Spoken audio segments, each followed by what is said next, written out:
আসসালামু আলাইকুম। আজকে চলে এসেছি বাগমারা উপজেলার গোয়ালকান্দি ইউনিয়নে। এটি গোয়ালকান্দি রাজবাড়ি অর্থাৎ জমিদার বাড়ি। এটা জমিদার রাজবাড়ি। রাজা কংসনারায়ণের তত্ত্বাবধানে এটি একটি জমিদার বাড়ি ছিল, যেটি গোয়ালকান্দি জমিদার বাড়ি, যার কিছুই নেই, এসে ধ্বংসাবশেষে পরিণত হয়েছে। কিছু মানুষ এখন এখানে বসবাস করতেছে, কিন্তু জমিদার বাড়ি অন্য অংশ ধ্বংসস্তূপে পরিণত। এটা দেখতেই পাচ্ছেন, পিছন দিকে দেখা যাচ্ছে যে ধ্বংসাবশেষ। এবং এই জমিদার বাড়ি কিছু অংশ গোয়ালকান্দি ইউনিয়নের পাশাপাশি হয়, এখানে কিছু অংশ ইউনিয়ন পরিষদের কাজকাম এখন চলমান আছে। চলুন এই রাজবাড়ির বিভিন্ন অংশ দেখি এবং রাজবাড়ির ইতিহাস আমরা জেনে নিই। এবং এই রাজবাড়ি একটা আছে যে এই জমিদার যিনি ছিলেন, তিনি হচ্ছে এইখানে এই জায়গা ভারতের এক লোকের সাথে বিনিময় করে নিয়েছেন। অর্থাৎ এখান থেকে পালিয়ে না যে সেটা বিনিময় করে নিয়ে তিনি ভারতবর্ষে চলে গেছে, ইন্ডিয়াতে চলে গেছে, এবং বাকি উনি ইংরেজি ছিল, সে বাংলাদেশে এসছে। চলুন এই রাজবাড়ি দেখি এবং আপনাদের দেখাই।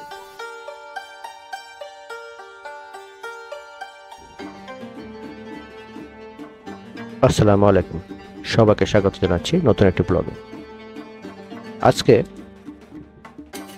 কিছুক্ষণ আগে আমার বক্তব্য এবং আমার লাইভ কিছু কথা শুনে বুঝতেই পারলেন, আজকে চলে এসেছি বাগমারা উপজেলার গোয়ালকান্দি জমিদার বাড়ি।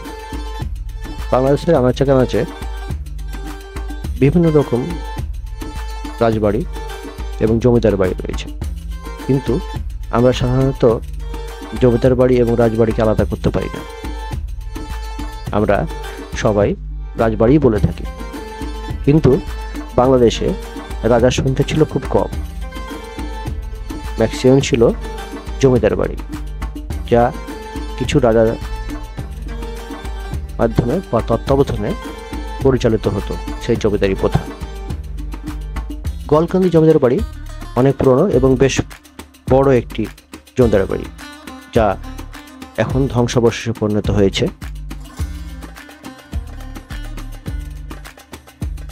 এখানে একটি গুপ্তধনও ছিল, এবং গুপ্তধনের লক্ষ্যে বা গুপ্তধনের কাজে এই গুপ্তধন অর্জন করার জন্য বহু মানুষ মারা গেছে। এলাকা ভাষায় কথা বলে সেরকম কোনো তথ্য পেয়েছি।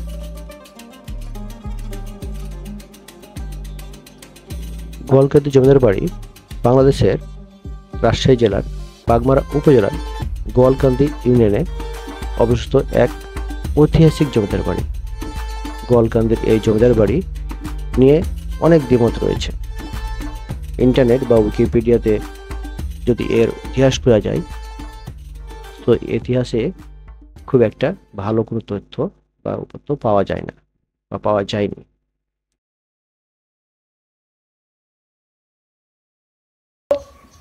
এই জমিদারের ডানে বাঁ হাত, তার কথাবার্তারা, হাতি টাতি সবকিছু দেখাশোনা আমার দাদা ছিল।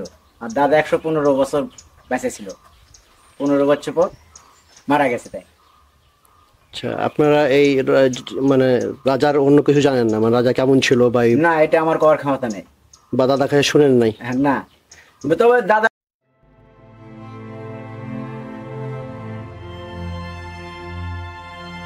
ইন্টারনেটে দেওয়া আছে এই জমিদার বাড়ি জমিদার ছিলেন জমিদার কংসনারায়ণ, কিন্তু এলাকাবাসী বলেছে এই জমিদার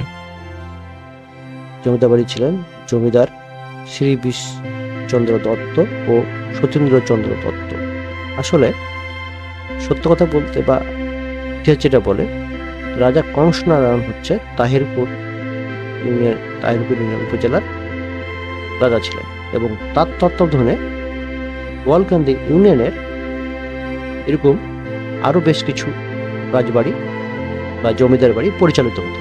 অর্থাৎ রাজা ছিলেন কংসনারায়ণ, কিন্তু তার অধীনে বেশ কিছু জমিদার বাড়ি ছিল। তারই একটি জমিদার বাড়ির হচ্ছে গোয়ালকান্দি জমিদার বাড়ি।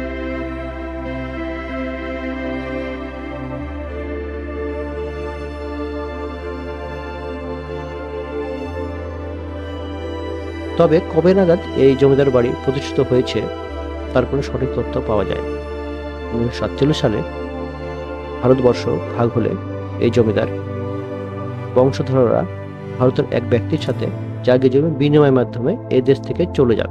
অর্থাৎ এই জায়গা ভারতের কোনো এক জমিদারকে এখানে দিয়ে দেন এবং এই জমিদার ভারতের কোনো জায়গায় জমিদারের কাছে বিনিময় করেন, ওখানে ভারতে চলে যান। তবে জমিদাররা 3 ভাই ছিল, 3 ভাইয়ের মধ্যে এক ভাই বাংলাদেশে থেকে যায়, বাকি 2 ভাই চলে যায় ভারতে। আচ্ছা, এটা হচ্ছে গোয়ালকান্দি জমিদার বাড়ি। এখানে হচ্ছে তাহিরপুর রাজার এটা একটা রঙ্গরাজ্য ছিল। এখানে দায়িত্ব ছিল শ্রী অক্ষয় কুমার দত্ত। সে দীর্ঘদিন এই গোয়ালকান্দি জমিদার বাড়ি শাসন করেছে। সেই শাসনামলে সে এলাকার প্রজাদেরকে অনেক অত্যাচার করেছিল।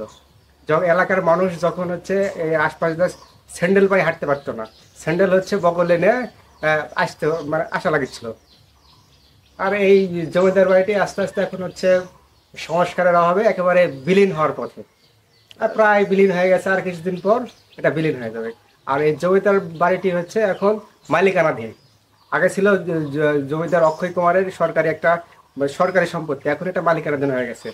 আর রাজা অক্ষয় কুমারের তার বংশধররা হচ্ছে ভারতে, এখানে বর্তমান মালিক এনায়েতুল্লাহ নামে একটা মালিক আছে।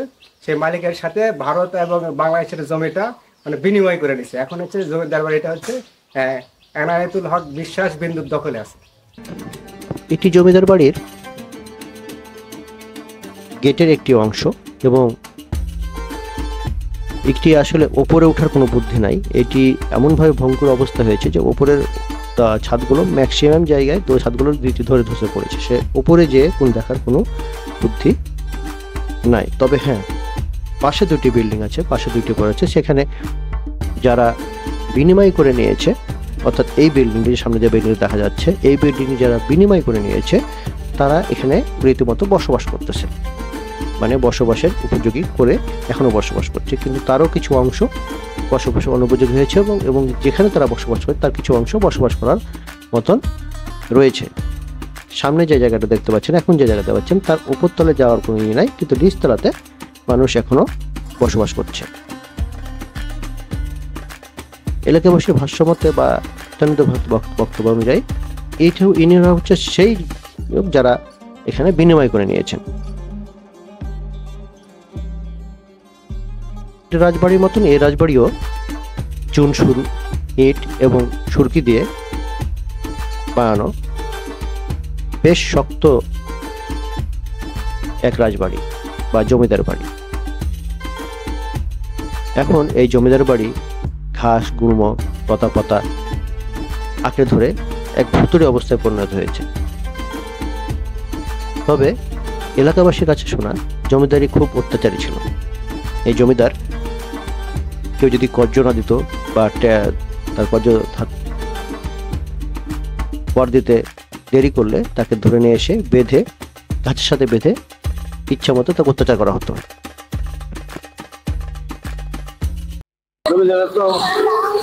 অনেক আগেই শুনেছি যে এই জায়গাতে যখন জমিদার চাষ করতো তখন এই রাস্তার ওই বাগানে কোন থেকে শুরু করে ওই যে আপনার বর্তমান পর্যন্ত 2টা বাড়িতে কেউ যেতে পারতো না, 2টা হাতে নিয়ে যাওয়া লাগতো। তাহলে কি রাজা অত্যাচারী ছিল?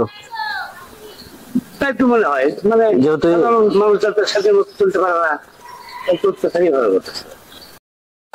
এমনকি এই জমিদারের কর দিতে কেউ যদি বিফল হয়ে যেত তাকে নিয়ে এসে বিভিন্ন রকম শারীরিক অত্যাচার করা হতো এবং বাড়ির সামনে দিয়ে বা বাড়ির আশেপাশ দিয়ে কেউ জুতা পায়ে বা স্যান্ডেল পায়ে যেতে পারতো না। অর্থাৎ স্যান্ডেলটাকে বা জুতাটাকে যেটাই হোক না কেন সেটা বগলে করে নিয়ে বা হাতে করে নিয়ে খালি পায়ে বাড়ির সামনে যেতে হতো। এমনকি ছাতা মাথা দিয়েও এই বাড়ির সামনে দিয়ে, জমিদার বাড়ির সামনে দিয়ে যাওয়া নিষিদ্ধ ছিল। জমিদার বাড়ি এলাকায় আসলে ছাতা মাথায় সেটা নিতে হতো হাতে এবং জুতা বা স্যান্ডেল যাই থাকতো কেন সেটাও নিতে হতো হাতে। যদি কেউ এই কথা অমান্য করত তাকে সহ্য করতে হতো অনেক অত্যাচার। এইখানে ছিল, নিচে ছিল গুপ্তধন, অনেকে বলে, কিন্তু কেউ সঠিক করে বলতে পারে না। অনেকে বলেছে যে এখানে গুপ্তধন ছিল, এবং গুপ্তধনের আশায় বা গুপ্তধনের যে পাবার আশায় বা গুপ্তধন সংগ্রহ করার আশায় অনেকেই এখানে প্রাণ গেছে।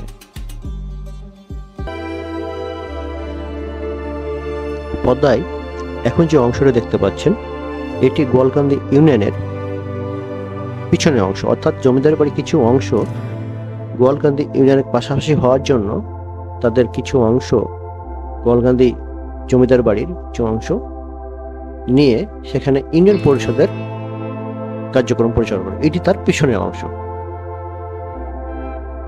সে সময়কার সেগুন কাঠ দিয়ে তৈরি দরজা এবং জানালা যা এখনো অক্ষত অবস্থা রয়েছে, এবং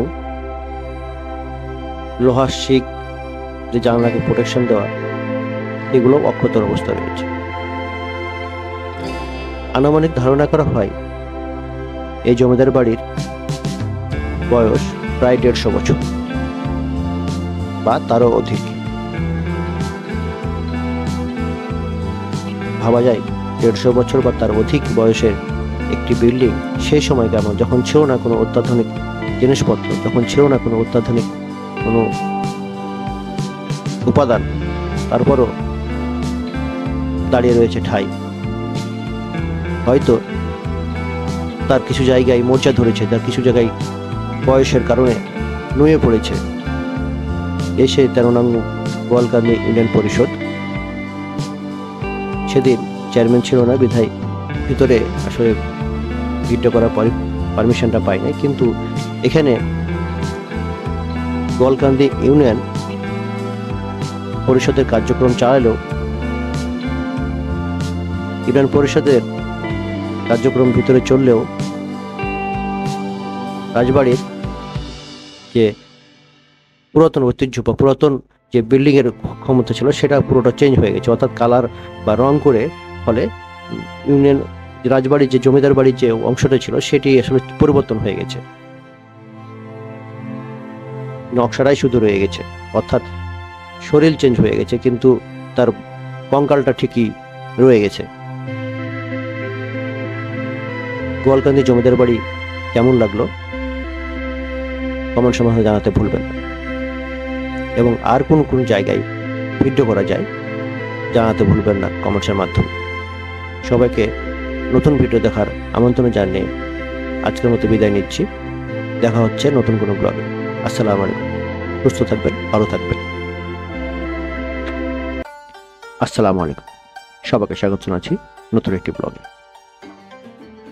গ্রামের মেঠোপথ আজ পিচ ঢালা পথ হয়ে গেছে।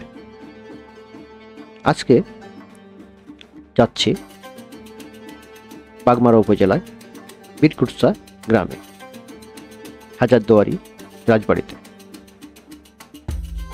বাংলাদেশের আনাচে কানাচে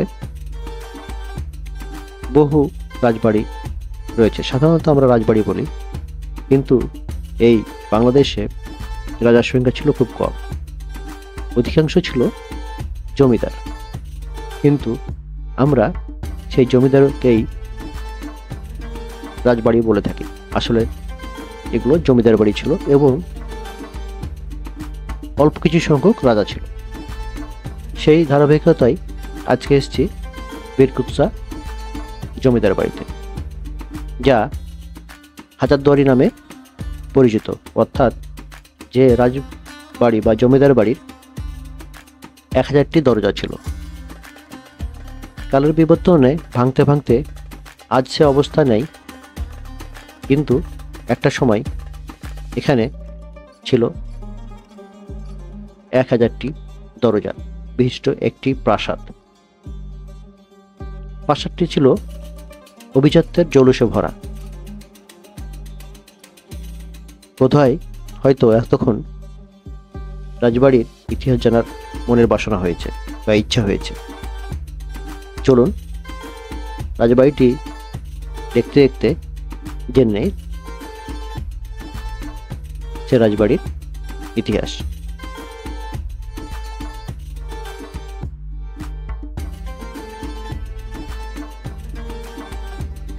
নওগাঁ জেলার আমরুল ডিহির রাজা গোপালধাম তার মেয়ে প্রভাতী বালাকে ভারতের কাছে থেকে আসা বীরেশ্বর গঙ্গোপাধ্যায়ের সাথে বিয়ে দেন এবং তার অধীনস্থ এই বিদকুৎসা পরগনাটি মেয়ে প্রভাতীবালা ও জামাই বিশ্বেশ্বর বন্দ্যোপাধ্যায় নামে লিখে দেন।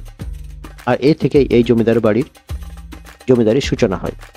1947 সালে বীরেশ্বর গঙ্গোপাধ্যায় পরিবার ভারতের হুগলি চন্দননগরে চলে গেলে পরবর্তীকালে এই বাড়িটি সরকারের দখলে আসে। তার 5 পুত্র ছিলেন, তারা হলেন পরিমল, নির্মল, সুনীল, শ্যামল ও অমল। জমিদারের একটি হাতি ও 4টি লাল বর্ণের ঘোড়া ছিল। হাতিটি চড়ে তিনি জমিদার হাসান করতেন। জমিদারের 17টি নায়েব খাজনা আদায় ও হিসাব রাখতেন। হাজারদুয়ারি জমিদার বাড়ির দরজাগুলো সেগুন কাঠের তৈরি এবং সুন্দর কারুকার্য করা ছিল। বীরেশ্বর গঙ্গোপাধ্যায় 2 ভাই দুর্গাবাবু ও রমাবাবু এই প্রাসাদে থাকতেন। প্রাসাদের সামনে বাহারি ফুলের বাগান ছিল। প্রাসাদের পশ্চিম দিকে খিড়কি দরজা পার হয়ে সান বাঁধানো একটি বিরাট পুকুর রয়েছে। এই পুকুরে শুধু জমিদার পরিবারই গোসল করত। প্রাসাদের ভেতর এক পাশে ছিল জলসাঘর। কলকাতা থেকে ভোলানাথ অপেরায় এসে গান বাজনা করত। পূর্ব দিকে দেউড়ির 2 পাশে 6 জন করে 12 জন বরফদাঞ্জ থাকত। দেউড়ির পাশে ছিল মালখানা। এর কিছু দূরে ছিল মহাফেজখানা। দেউলির পাশে ছিল মালখানা। এর কিছু প্রাসাদের পূর্বে দেউড়ি পার হয়ে সামনে আরেকটি বড় পুকুর আছে, যেখানে গোসল করত আমলা, পেয়াদা ও বরদগঞ্জরা। এই পুকুরটি এখন বেদখল হয়ে গেছে।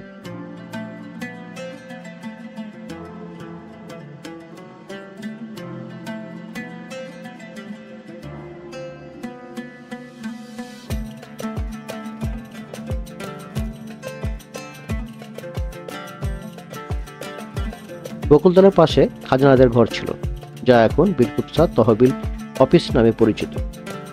এর পাশের পূজা মণ্ডপটিতে বসানো হয়েছে পোস্ট অফিস। পোস্ট অফিস বসানোর পরেও এখন আর সে কার্যক্রম চলমান নয়। এখন এই জমিদার বাড়িটি অযত্ন অবহেলায় পড়ে রয়েছে। দেশের অন্যান্য রাজবাড়ি বা জমিদার বাড়ির মতোই এই জমিদার বাড়িও মাদক সেবনকারীদের অভয়ারণ্যে পরিণত হয়েছে। অথচ রাজবাড়িটি এত জলুস এবং এতটা সুন্দর, প্রত্নতত্ত্ব দপ্তর যদি এটিকে সংরক্ষণ করেন এবং ভবিষ্যৎ প্রজন্মের জন্য একটি জলুসে ভরা রাজবাড়ি দেখার মতো রাজবাড়ি সংরক্ষিত হয়ে থাকবে। জানি না কতটুক থাকবে বা কতটুকু হবে।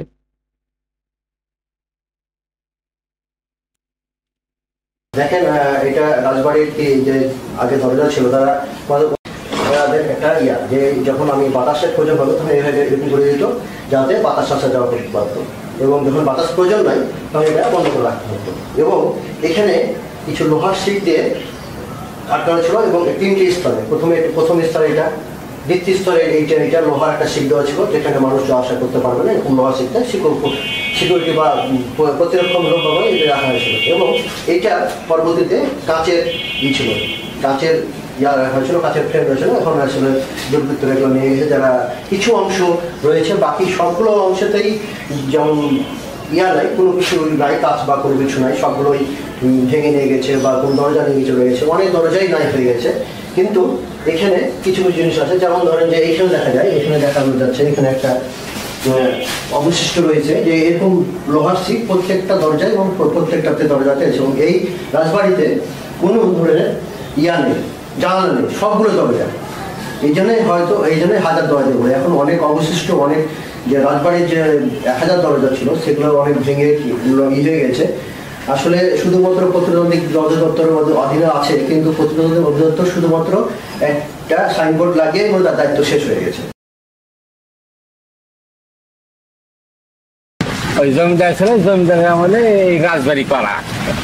এই 1000 দরের নাম কেন? হাজারদুয়ারি এর ওই জমিদার ছিল, তাই এই হাজারদুয়ারি নাম। হাজারদুয়ার ছিল, হাজারদুয়ারের তলে হাজারদুয়ারি।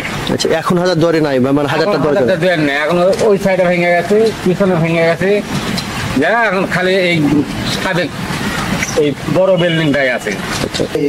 তখনকার যুগে যে এরকম একটা অত্যাধুনিক পদ্ধতি বা অত্যাধুনিক পদ্ধতি মাথায় ছিল বা আসলেই সে সময় তুষ্কর, এখানে একটা বাথটব ছিল। রাজা বা জমিদারের যে যারা ছিল তারা এখানে গোসল করতো, এবং এই গোসল বাথরুম বা ইসের পরেই এখন এটা আরেকটা, যেখানে একটা বাথরুম ছিল।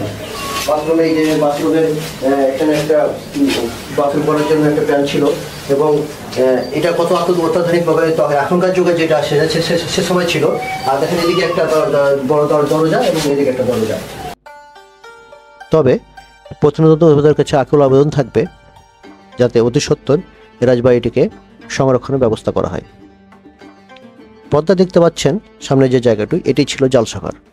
নিচতলায় এই যে জায়গাতে জলসাঘর হিসেবে বসত। এটি রাজবাড়ির দোতলার সামনের বারান্দা, অর্থাৎ যে বিল্ডিংটা রয়েছে তার সামনে এরকম ফাঁকা বারান্দা রয়েছে। যদিও এখানে বারান্দার সামনে রড দিয়ে এক ঘেরা ছিল, কিন্তু বর্তমানে তা নেই। বহু আগেই লুটেরারা নিয়ে গেছে, যেটি সমস্ত দেশের অধিকাংশ রাজবাড়িতেই হয়ে আসছে। তবে এই রাজবাড়ির অনেক দরজা জানালাই এখনো অক্ষত অবস্থা রয়েছে।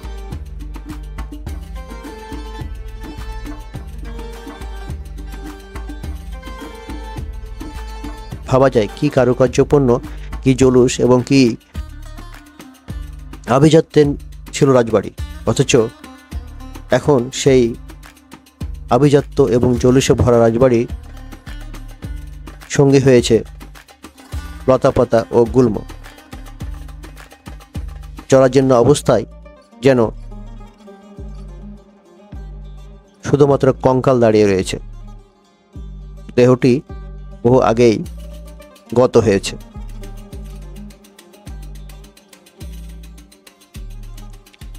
এক সময় নাকি এই রাজবাড়ির সামনে দিয়ে জুতা পরে বা ছাতা মাথায় দিয়ে যাওয়া নিষেধ ছিল।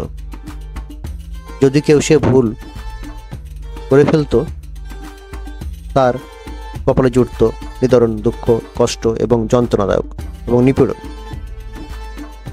এই জায়গাটিতে পোস্ট অফিস বা একটি টাইলস লাগাইছিল, যেটা এখনকার যুগের টাইলস, কিন্তু পরবর্তীতে সেটা বন্ধ হয়ে গেছে। জানি না সেটার আসল কারণ। চলুন আপনাদেরকে ছাদে নিয়ে যাই।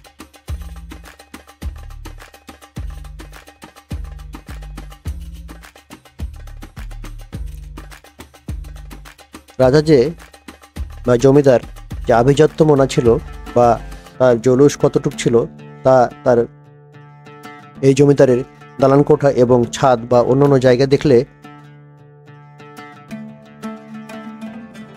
অনুমান করা যায়।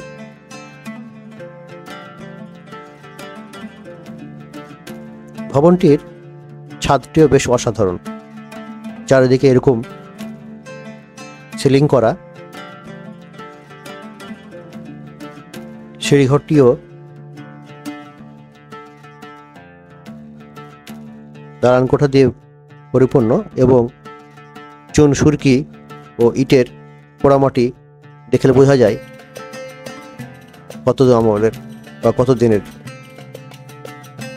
200 বছর আগের হলেও দণ্ডায়মান এখন।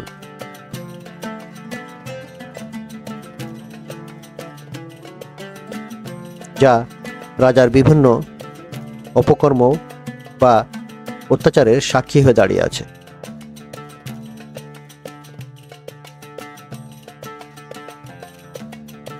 পীরকুৎসা হাজারদুয়ারি রাজবাড়ি থেকে আজকের মতো বিদায় নিচ্ছি। দেখা হবে নতুন কোনো ব্লগে। জমিদার বাড়িটি কেমন লাগলো এবং ভবিষ্যতে কোন জমিদার বাড়ি বা কোথায় গেলে ভালো হয় তা কমেন্টসের মধ্যে অবশ্যই জানাবেন।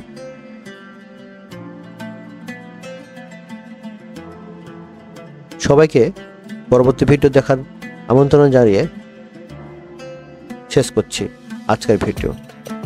আসসালামু আলাইকুম, সবাই ভালো থাকবেন।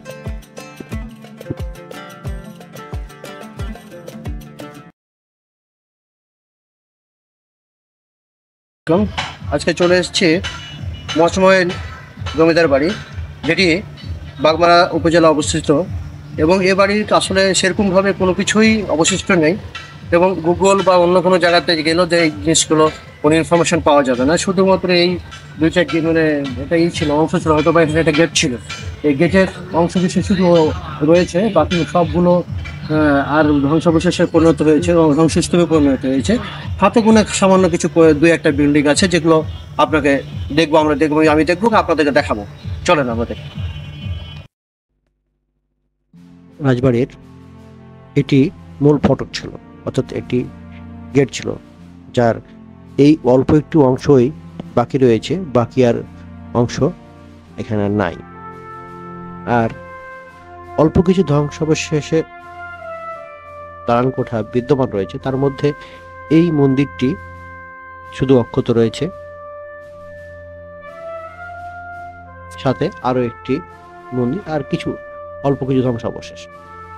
তবে এই মন্দিরে নাকি একসময়তে অনেক সাপ ছিল। রাজবাড়ির বা জমিদার বাড়ির সেই আমলের ইট, সুরকি এবং চুন দিয়ে তৈরি একটি অসাধারণ সৌন্দর্যমণ্ডিত মন্দির ছিল। মন্দিরটির শৈল্পিক কারুকার্য অত্যন্ত সুন্দর, যা আজ ধ্বংসের দ্বার প্রান্তে। 1947 সালের পরে যখন দেশভাগ হয়, তখন এই রাজাও তার সমস্ত সম্পত্তি প্রায় ফেলে ভারতে চলে যান, যার ফলে এই সম্পদগুলো সরকারের কাছে চলে যায় এবং এখানে কিছু অস্থায়ী বাড়ি তৈরি হয়েছে, যা সরকার থেকে অনুমোদিত করে তৈরি করা হয়েছে। এই মন্দিরের চারপাশ ঘিরেই সেসব বাড়িগুলো অবস্থিত, যদিও এখানকার যারা বাসিন্দা আছে তারা বহুদিন থেকেই এইখানেই বসবাস করে আসছেন।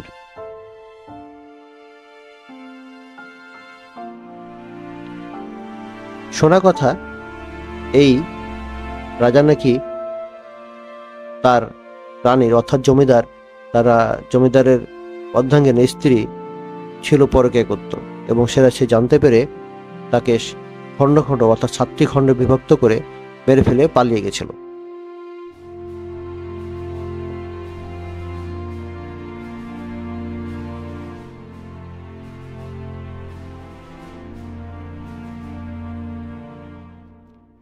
এটি একটি ধ্বংসাবশেষ রয়েছে। এলাকাবাসীর মতে এখানে রন্ধন কার্য পরিচালনা করা হতো সে সময় জমিদারের।